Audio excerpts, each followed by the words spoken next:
Assalamualaikum Bu. Baik, silakan duduk Ibu.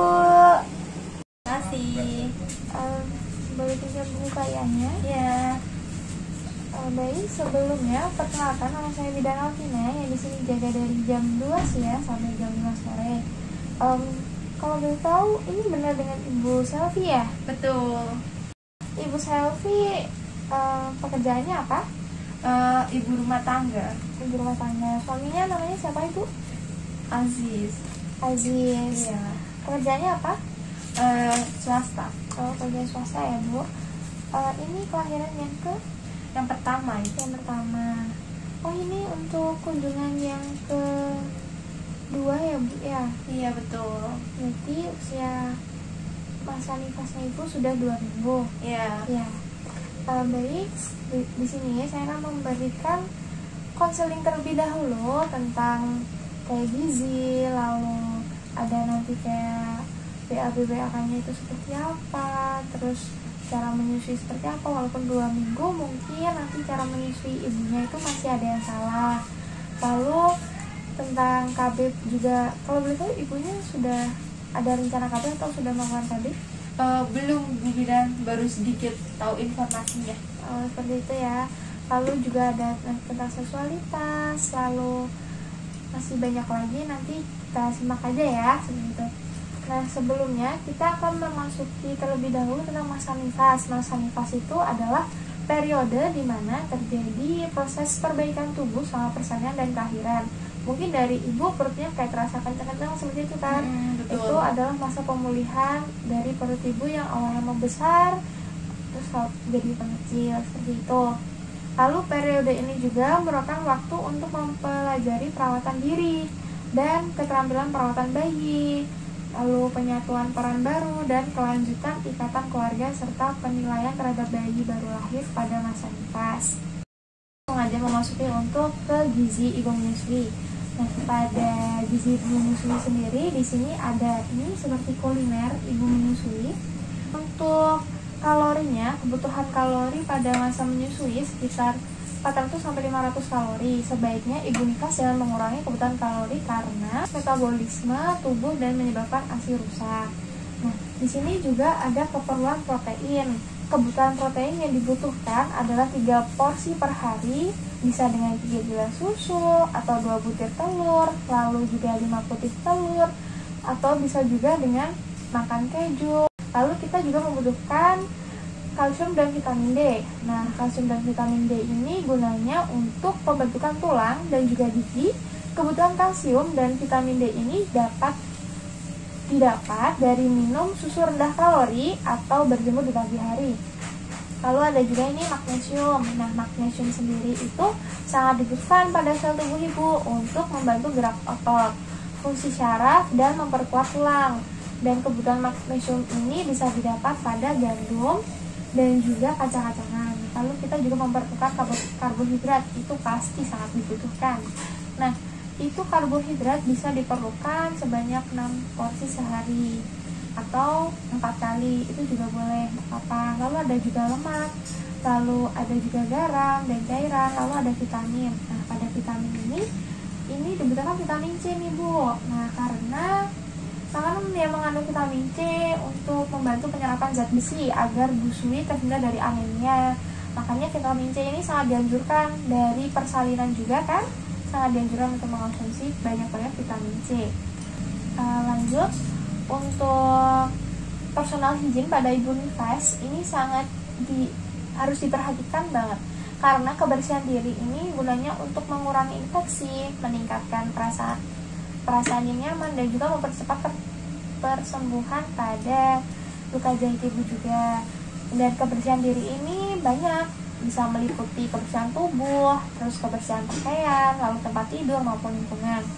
Nah, dari sini juga untuk kebersihan diri biasanya ibu mandi berapa kali? 2 kali.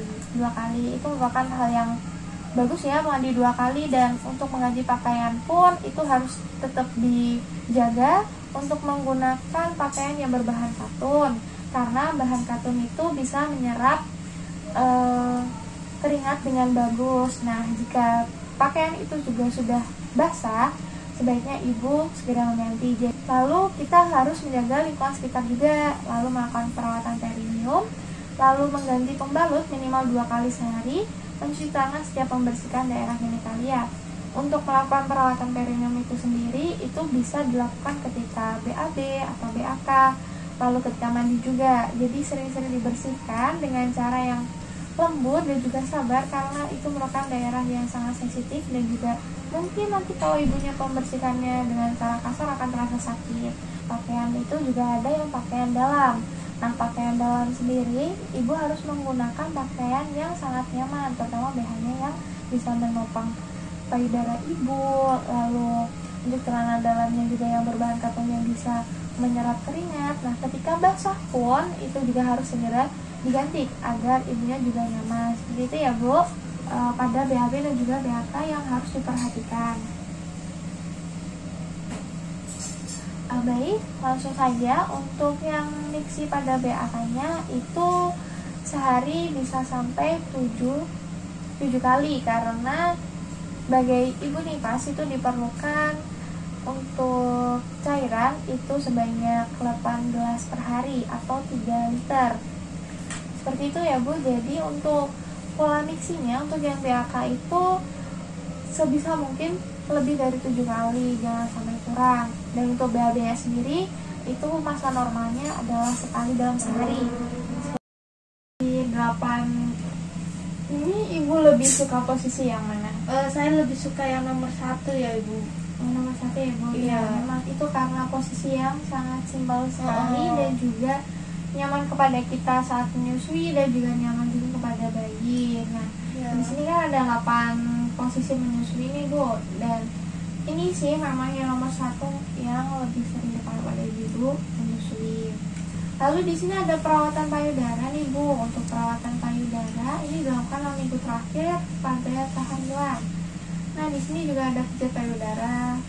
Nah, pada gambar yang pertama ini sediakan handuk, kapas, dan minyak kelapa 2 baskom masing-masing berisi air hangat dan juga air dingin.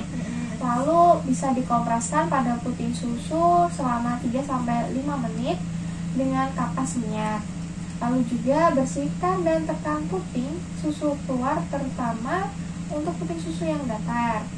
Lalu bisa juga mengetuk-ketuk sekeliling puting susu dengan ujung-ujung jari, jadi ditap-tap gitu ya, Bu ya. Lalu yang kelima juga, kedua telapak tangan dibasahi dengan minyak kelapa, kedua telapak tangan diletakkan di antara kedua payudara lalu dipijat secara perlahan. Lalu juga ada yang keenam, yaitu pengurutan dimulai dari ke arah ke atas ke samping. Nah, seperti gambar di sini, jadi diurut dari atas sini ke bawah sini. Itu pasti juga itu sudah mengetahuinya kan. Lalu juga ada pengurutan diteruskan ke bawah ke samping, jadi secara melingkar, seperti itu ya, Bu.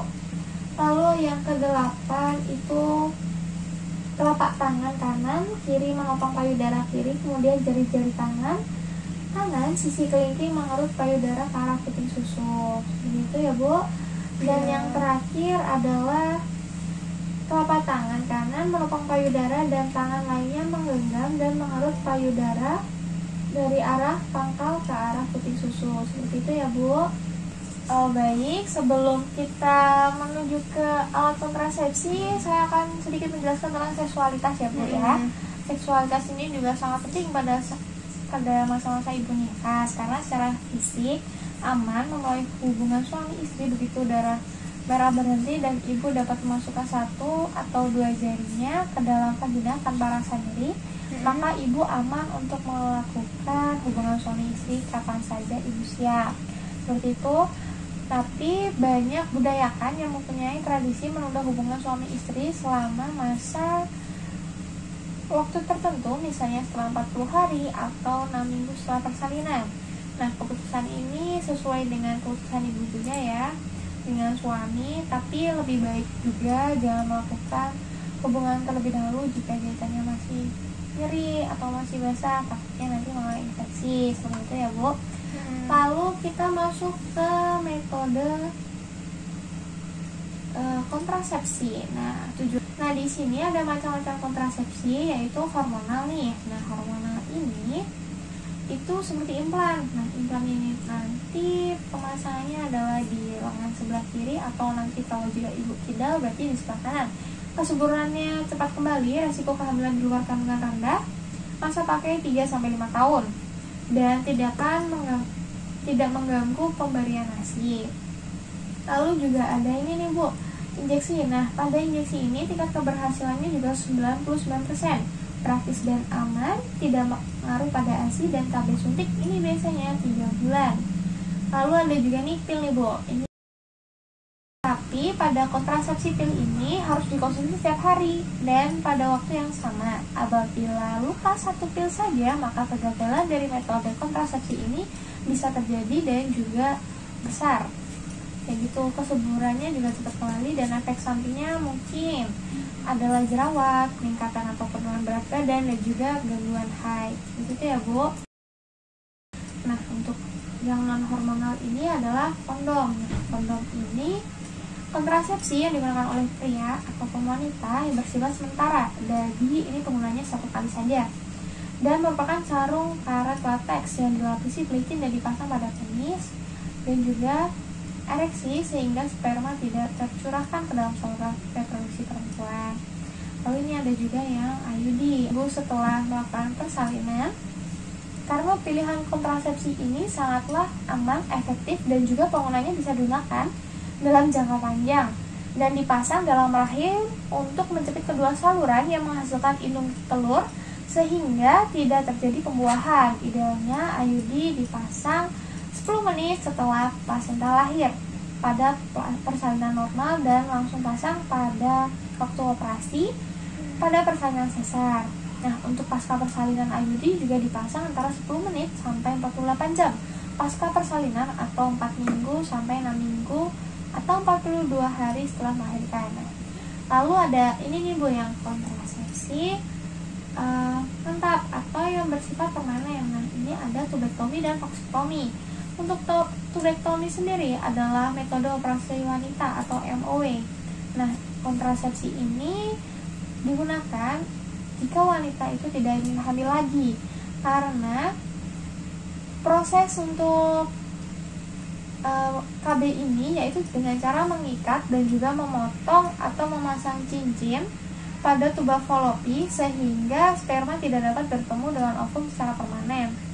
Lalu ada juga vasektomi nih Bu. Vasektomi adalah metode pada operasi pria atau MOP. Adalah sebuah prosedur klinik untuk menghentikan kesuburan pria secara permanen dengan cara mengokulasi fase deferensianya dari seorang pria sehingga lalu transportasi dari sperma terhambat. Nah, jadi kontrasepsi ini juga sangat efektif setelah 20 kali ejakulasi atau 3 bulan. Nah, dan selesai ya Bu untuk alat kontrasepsinya ini. Dan yang terakhir, ibu bisa melakukan kontrol lagi, yaitu minimal 4 kali selama masa nifas dalam 42 hari ke bidan atau ke dokter untuk pemeriksaan kesehatan. Jadi ibu bisa melakukan pemeriksaan 1 minggu lagi setelah pemeriksaan hari ini. Mungkin dari situ yang saya sampaikan, mungkin ada yang ditanyakan. Sudah cukup Bu Bidan?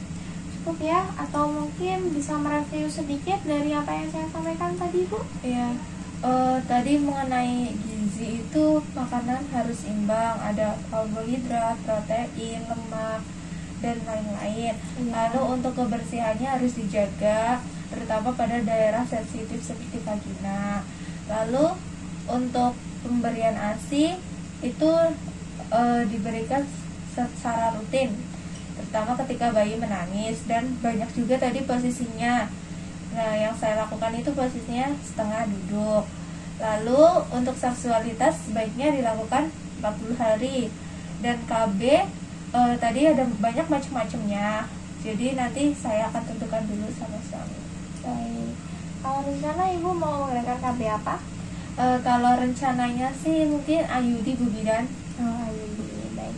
Nanti bisa dipersiapkan dengan suaminya ya. Mungkin cukup sekian dari saya. Mungkin sudah tidak ada pertanyaan, bisa tinggalkan. Saya pamit dulu.